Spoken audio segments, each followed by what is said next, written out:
And so all the free SEO optimized tool that you would build, you can rank for many, many long tail keywords and then sell your main products.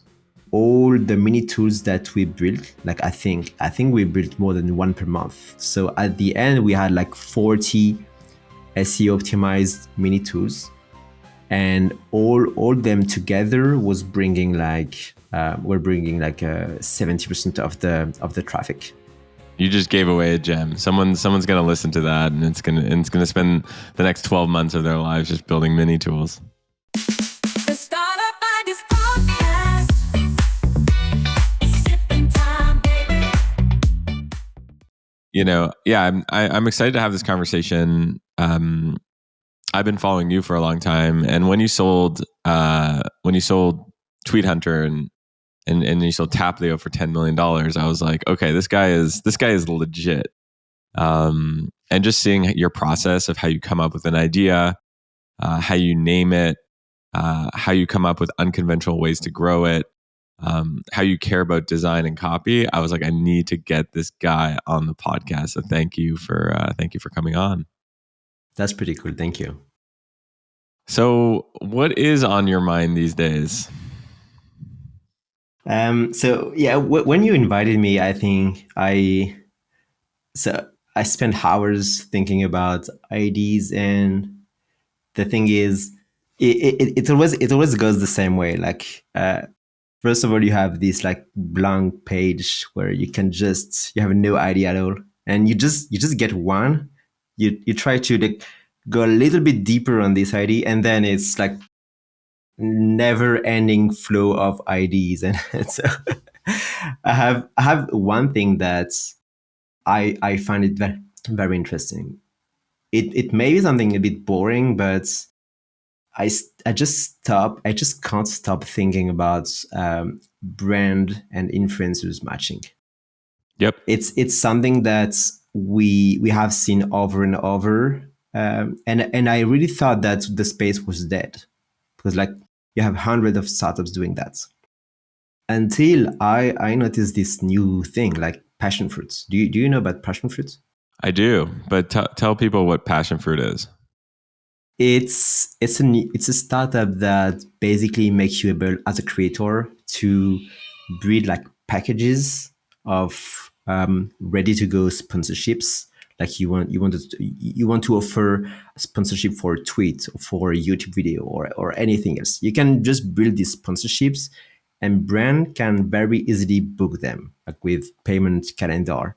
And what's very awesome about that is, as brand, when I start booking like a sponsored tweets, they open this channel of communication through like no sign up email flow, which is super, super convenient for brand and creators to use. And so I noticed them as a client first, and I couldn't stop thinking about that, because to be 100% honest, before I started doing any startups, I thought about this. Like I thought about brand and influencers, and for me, the space was 100% saturated. Like we couldn't innovate in that. Like there's just nothing to do. And you know, just when it was in 2015, and just so many things were created in this space since that time. And so my point here is that there's just so much things to do here. Like when you think that space is saturated, you can just do 100 more things. Yeah, I mean, I'll be real with you too. So I thought that the space was saturated too. There is like 100 of these marketplace startups. I think what was interesting about Passionfruit is they focused on creators like me and you. So like the B2B type creators. And the other thing that they did was they allowed creators who had newsletters to create almost like a link tree, but for sponsorships. So it was like a really easy way to create a profile where it's like, okay, gregisenberg.com is a newsletter. There's 75,000 people. A sponsorship costs X amount of dollars. And it was just like a beautiful web page. So I think the question I have here is, okay, I buy the point. I agree that sometimes you can look at a space and it's overloading with startups, and that's the creator space right now. But what would you build if you can build anything in this space? So I think you've nailed what they've nailed. Like they just build this super simple to use portfolio that will just make creators money. And I think that you can totally reverse the this page. Like do it not for creators but for brand. Like find a way to create this link tree like page for brands where as a creator I can just go and I can just see what kind of sponsorship a brand would like. Quick ad break. Let me tell you about a business I invested in. It's called boringmarketing.com. So a few years ago, I met this group of people that were some of the best SEO experts in the world. They were behind getting some of the biggest companies found on Google. And the secret sauce is they've got a set of technology and AI that could help you outrank your competition. So for my own businesses, I wanted that. I didn't want to have to rely on Mark Zuckerberg. I didn't want to depend on ads to drive customers to my businesses. I wanted to rank high in Google. That's why I like SEO, and that's why I use boringmarketing.com, and that's why I invested in it. They're so confident in their approach that they offer a 30-day sprint with a 100% money back guarantee. Who does that nowadays? So check it out. Highly recommend boringmarketing.com.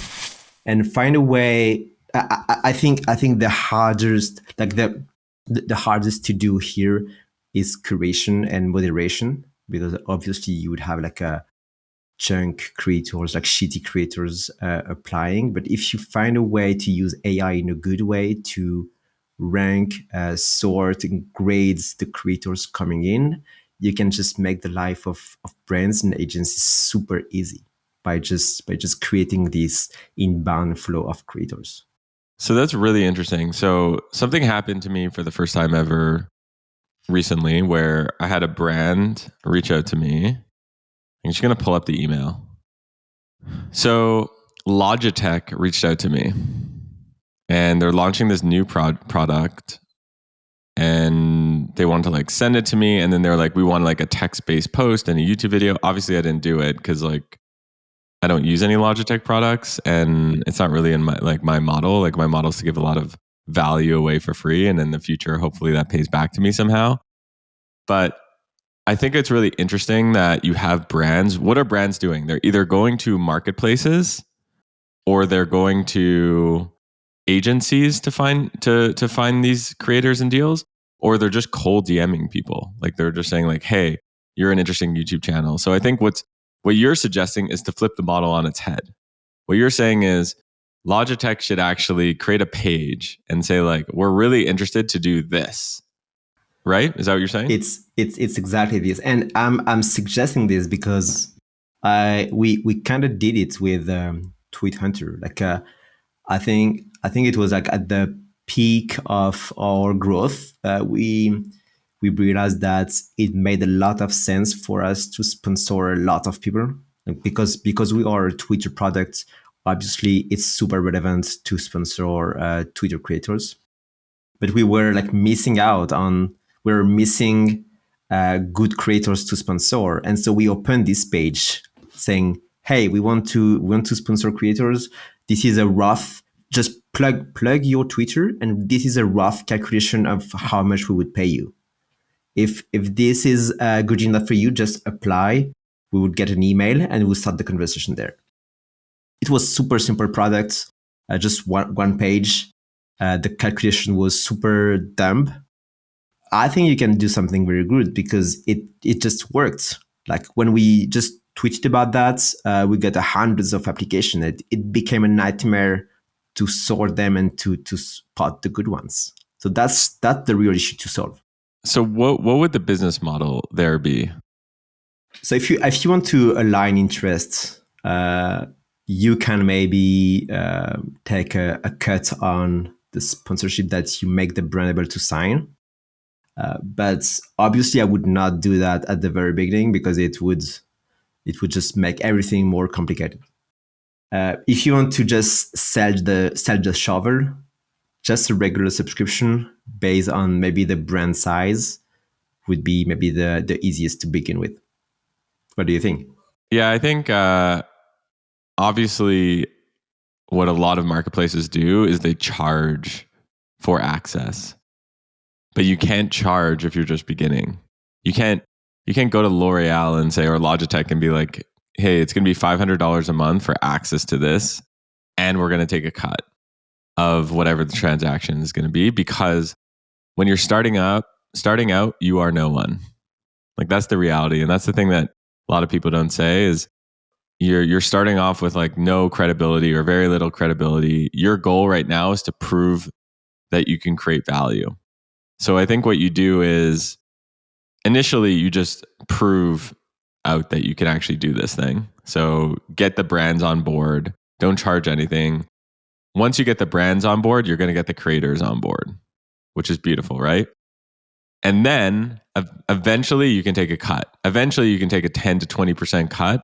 And some of these brand deals, like I think Logitech wanted to pay me like 10 grand for like a text post, you know? It's like, and I think yeah. just let me suggest a slightly different way. Like you, as you said, like you make it very easy for both people to just jump in. You make it easy for brands to just create the space. They have this one page, beautiful page where creators can just book a sponsorship. But then what they realize is that it's super messy.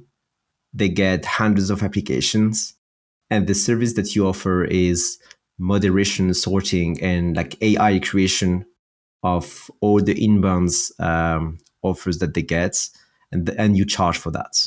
Like you charge for the handling of the moderation and booking of the sponsorships, which is the hardest part of any sponsorship. Like the back and forth of how of like the brand wanting to the creator to respect their guidelines, to validate the post. That's the hardest part. If you can just provide value on these steps, that would be awesome. And how would you go about getting the brands? Like, how do you go from having no brands to 25 brands? Um, what's interesting is you can probably scrap, I don't know, like Facebook, Twitter, Instagram, and try to find many contents which are sponsorships. The way I would do it, I'm pretty sure that on Twitter you have keywords that are like in 90% of sponsorships, like something like sponsored by or together with things. You have these stuffs on newsletters. So I guess you can build a list of brands who sponsor stuff right now and just reach out to them with cold emailing.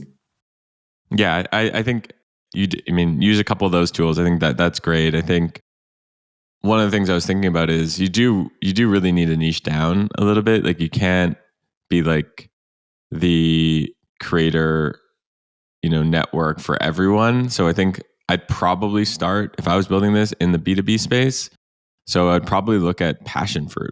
I'd Yeah, probably go on exactly. Passionfruit and say like, who are the top creators, and on Passionfruit they actually like list the top creators. They list like, you've got Ali Abdal, you've got Islo, the Notion guy, you've got, Dan Go, who's a high performance coach, all these people. So I'd reach out to them, and then I'd make a Airtable or Google Sheet of who are over the last 12 months, who has sponsored an Ali Abdal newsletter or YouTube video.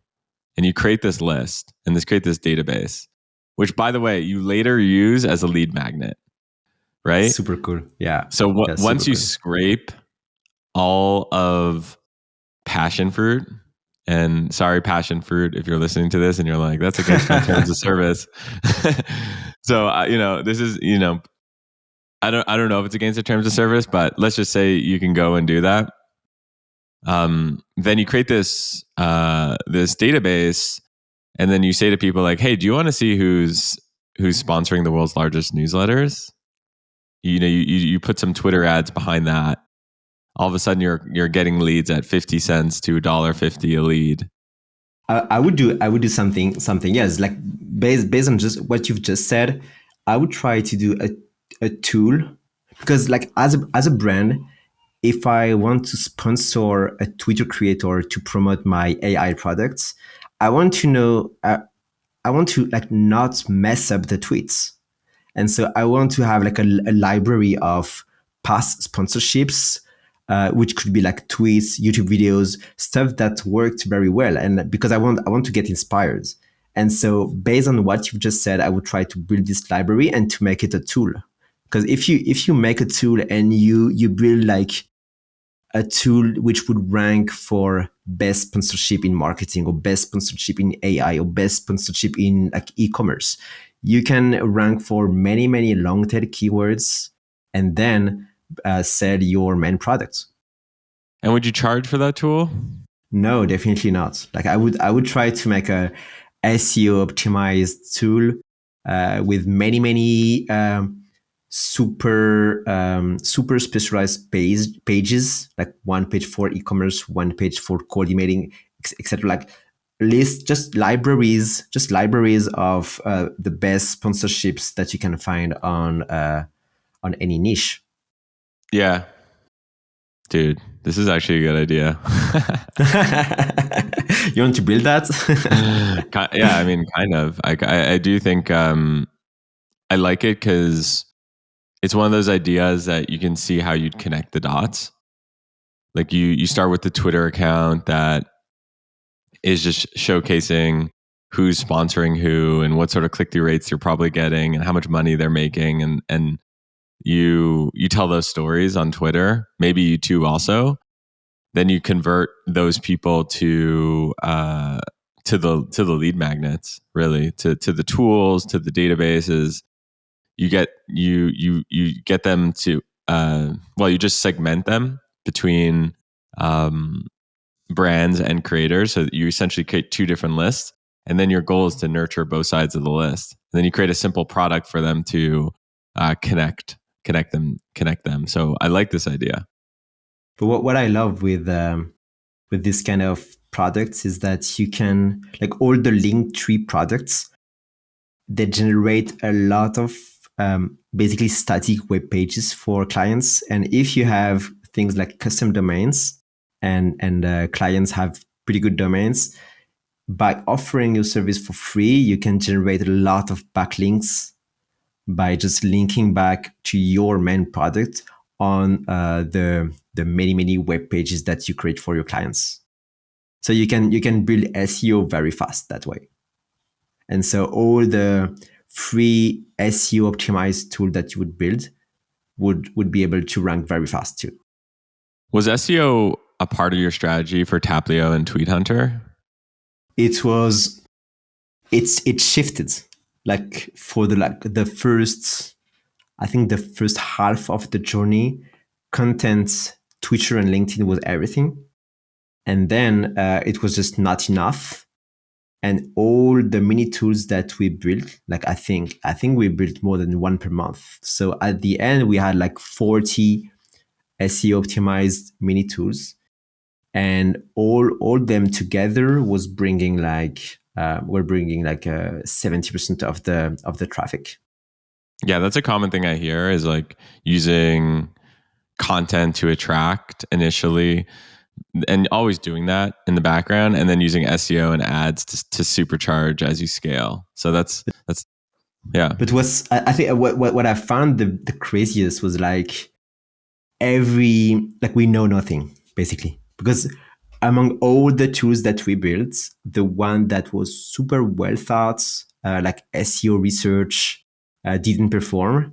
And the crappy thing that I did on an evening based on an ID without even talking to my co-founder about it, it performed above everything. Like our best performing mini tool was something that we gave as a test to a developer that we wanted to hire. We had no hope on this tool, and What tool was that? What was that?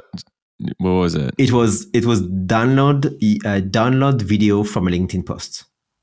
and it ranked first for this. So it was a very low intent keyword for Taplio, but super high traffic, 1 million per month visitors. Super crazy. So they would see, so they download a video and then we would say just schedule this on Taplio or schedule this on Twitter to post on Twitter. That's right. It. Yeah. And for people who don't know, Taplio is like an AI assisted or an AI tool to help you schedule and manage your LinkedIn. So like that makes a lot of sense, right? The people that are downloading videos are the people that are creating content.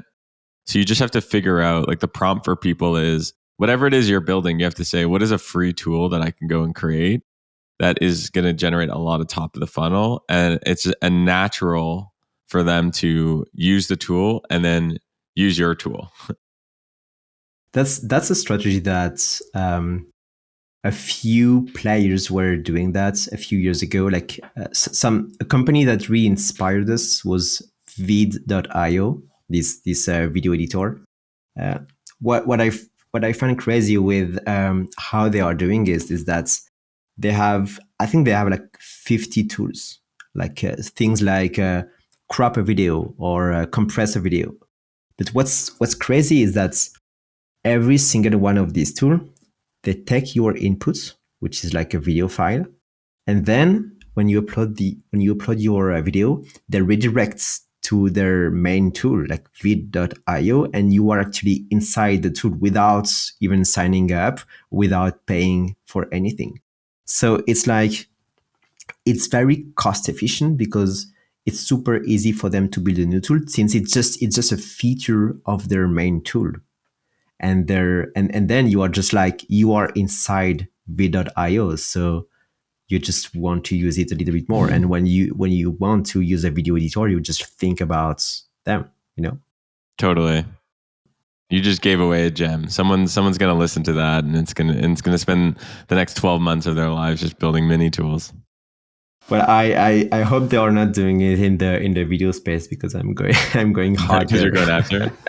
It's okay. I mean, there's room for everyone, and I think like everyone has a perspective on it. And but something, just let me add something to this story, because everyone out there is saying that Google is dying because of ChatGPT and like Perplexity and stuff like that. I don't know if that's true or not, but one thing that I know for sure is that it's going to be less true for requests that are based on an action. Like if you are looking for a tool to compress a video or to download a video from LinkedIn, it's very unlikely to me that you're going to query that on ChatGPT, because you are looking for a tool. And so you're going to do that on Google to then be redirected to another tool, because that's what you want. And so that's why I think the me tool strategy is still something that I would just double down on. I also think that my prediction is tools will be embedded within a lot of these platforms. So right now, when you use Perplexity or use ChatGPT, really what you're getting back is mostly text. Sometimes you're getting some links or some images. And over time, what you're going to see is it's going to be more and more rich media from these platforms, images, videos, and stuff like that. But I think you're really going to start to see tools. So you're gonna go onto ChatGPT and say, hey, I'm thinking about taking out a 30-year mortgage at 7%.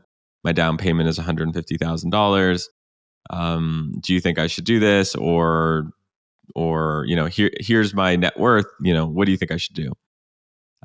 Today, that response is just going to be mostly text.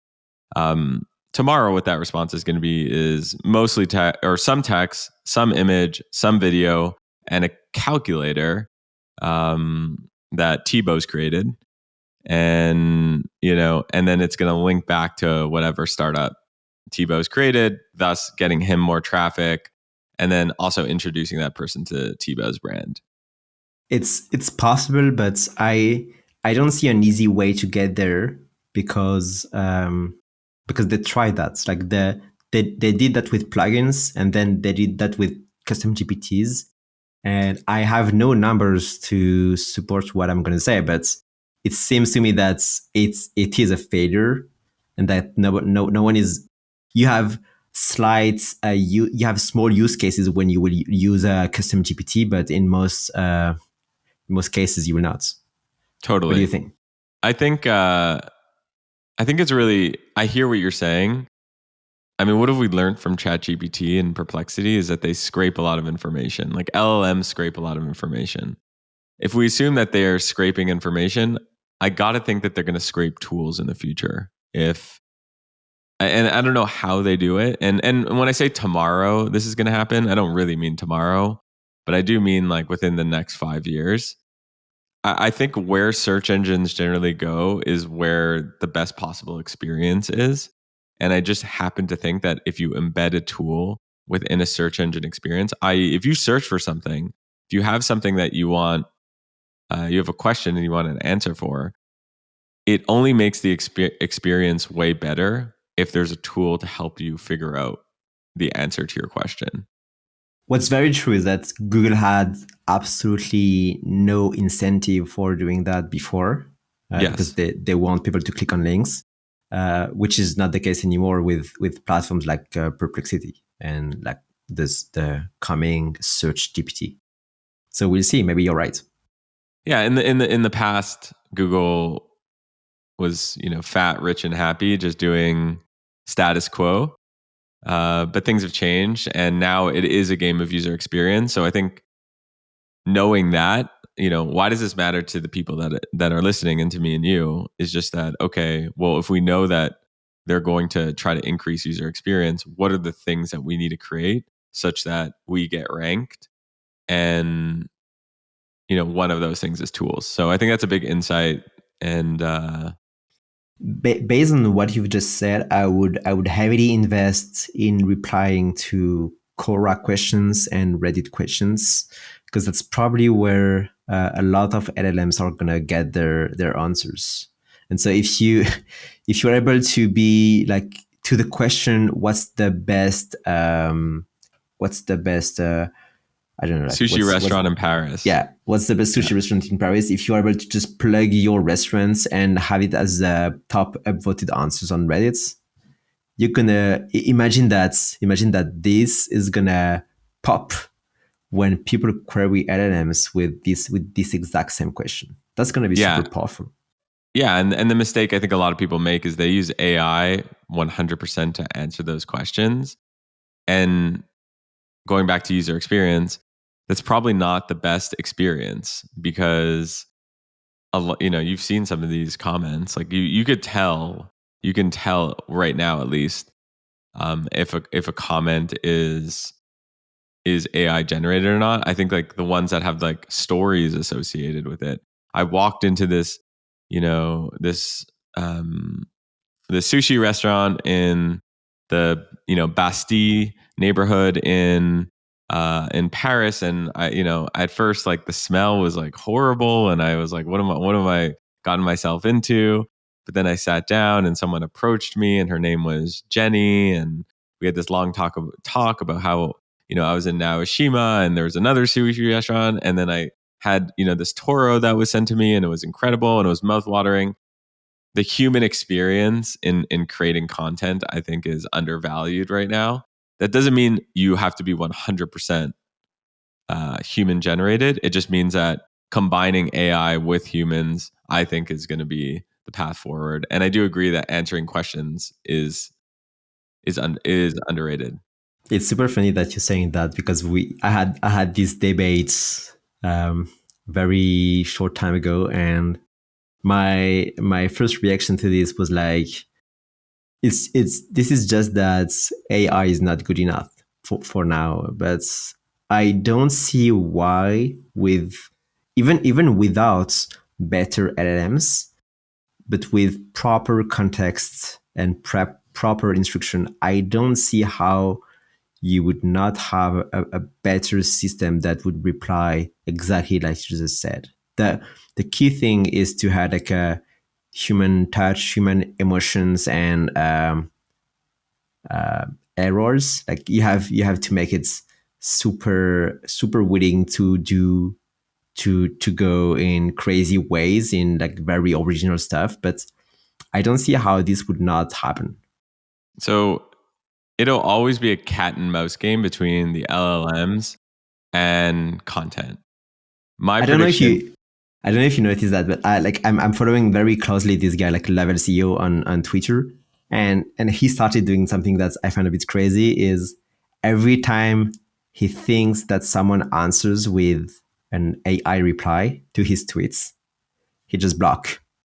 And and I just couldn't stop thinking like what's his error rates? Like how many people he's blocking thinking that they are like AI and they are not. I mean, I think that I mean, there's the average person. If the average person did that, they would probably be a lot of mistakes or a good amount of mistakes. Peter Levels, probably not. I mean, there's this one guy who has a well-known podcast who was an executive at one of the biggest tech companies in the world. And he replies to all my LinkedIn or a lot of my LinkedIn posts and Twitter posts, and it's 100% AI generated. And I've been thinking about it. I've been like, should I reach out to this guy? Like, I've met him twice, but should I reach out to this guy and be like, hey, dude, like, it is so obvious that you're using some AI tool and it's like really, really hurting your brand. Like, you are an executive of like a multi-$100 billion company. I think in the B2B space, don't do like it's Yeah. very just don't do it. I don't think so. I don't think it's worth it being 100%. But so okay, going back to what I was saying, cat and mouse number one. Number two is okay if it's cat and mouse and text becomes so good that it's almost indistinguishable. Well, then photos and videos are going to be valued highly. So not only will you have to create text about that sushi restaurant experience, but you'll have to actually take a photo of that Toro. And they're going to be able to tell, is that a photo taken from an iPhone at this point 20, an iPhone 20, and were you actually sitting there? Or was it, created with Dolly 8 at this point? Yeah, but like even that, I was super surprised when I saw this tweet of someone sharing Midjourney's prompts, and he said that by adding like iPhone photos, you get you get much more realistic contents from Midjourney, but not in a beautiful way, but like more like in a crappy way, like the crappy way that you would take a photo at a restaurant because it's like you're moving or it's not properly cropped, things like that. Like it's a little bit I don't know how to say that, but in reversed or see my point. Yeah. Yeah. Anyway, I don't know where we're going with this, but it's going to be fun to watch. It's gonna be fun to watch. I think where we're going with it, like we'll move on to your next idea, but I think it's just like you kind of want to the upside of But you doing. Sorry, go ahead. but maybe that's the next idea, because like imagine building a suite of tool where like the content that you will publish is like certified no AI. Like the product itself is an anti AI positioning, because using this tool you are like certified to be a genuine human using a tool by hand. Yeah, I mean, Scott Belsky, the chief product officer of Adobe, once told me that just this idea around when you walk into a grocery store, you see labels, and on the labels, you could see what's in the product, right? You can see if there's seed oils, you can see if there's water, you can see how much sugar there is, all these things. And when it comes to social products and digital products, we don't really have nutrition labels. And when it comes to content, we definitely don't have nutrition labels. We just see the content. Now, Instagram is doing, and TikTok are doing.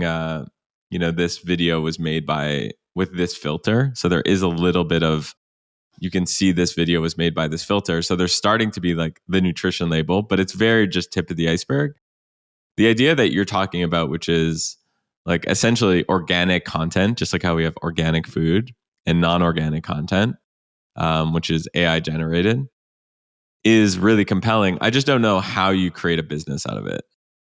It's a good question. Like, I was just wondering if you could have like some kind of it would not be a label, but some kind of like Twitter scheduler, like Twitter was, like which you would enjoy promoting publicly because it doesn't have AI.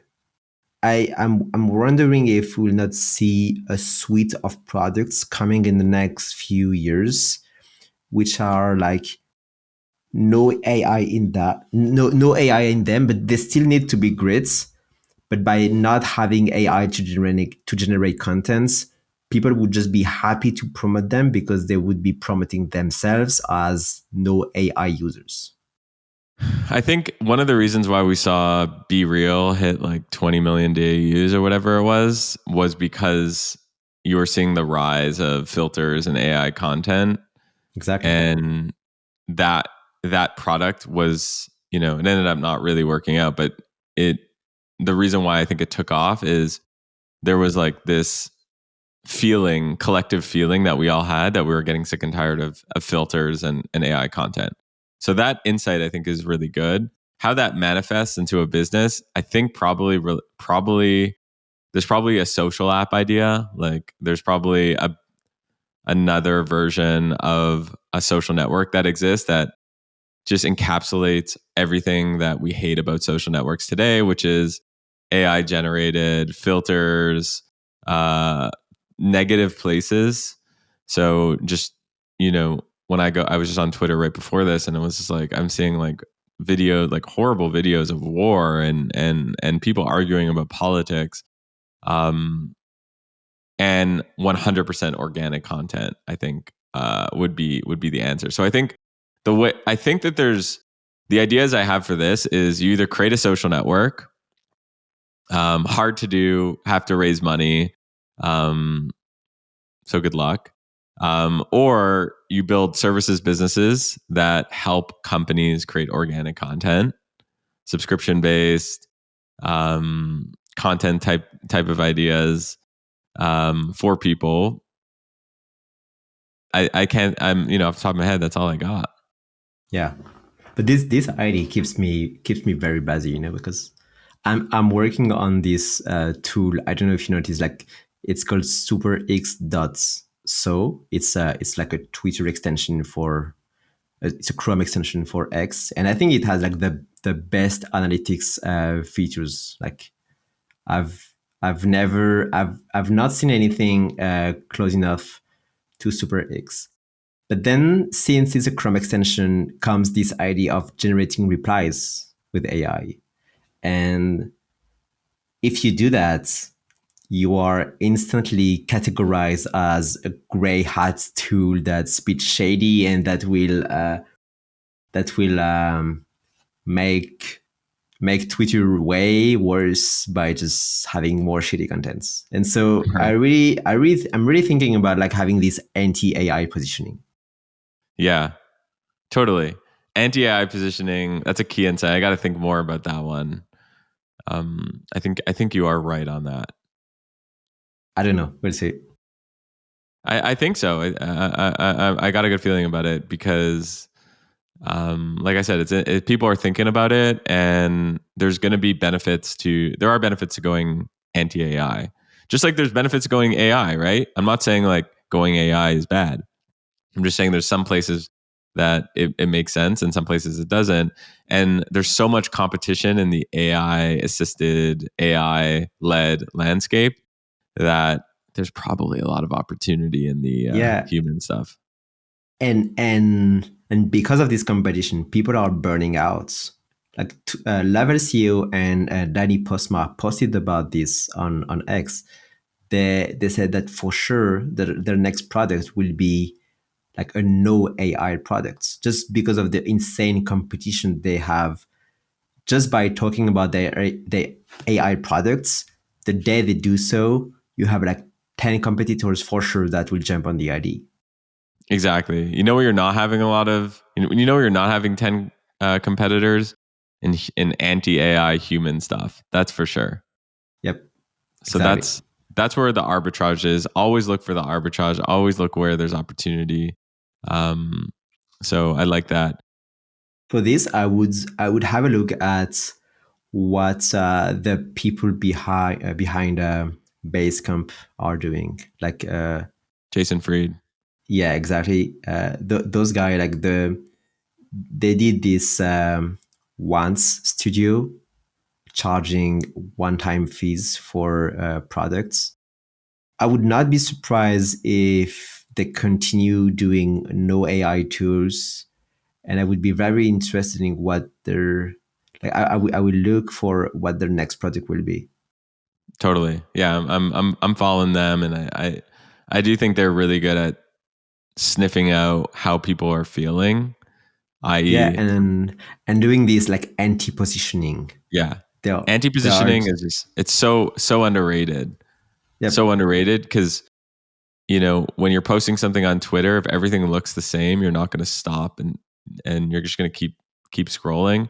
But when you see something that's in the zeitgeist and it just feels, smells, tastes different, then you're stopping, you're sharing, you're replying, you're engaging. So that's where the arbitrage is. Thibaut, this has been really fun. You're a legend. Where could people find more about you and your products? The easiest is on X. I'm Thibaut underscore maker there. And my best products, like the one that keeps me busy right now, is Revit.ai. It's a video editor to build short form videos. I hope that's people will like it. Cool. Yeah, check it out. Uh, Obviously, you know what time it is. Go to YouTube, like this video, comment on video so people hear more about Thibaut and his great ideas. Hope this has been fun. And Thibaut, good seeing you. And hopefully next time in France or here in Quebec. I would love to welcome you here. Thank you, All Greg. right. It was very awesome. Later.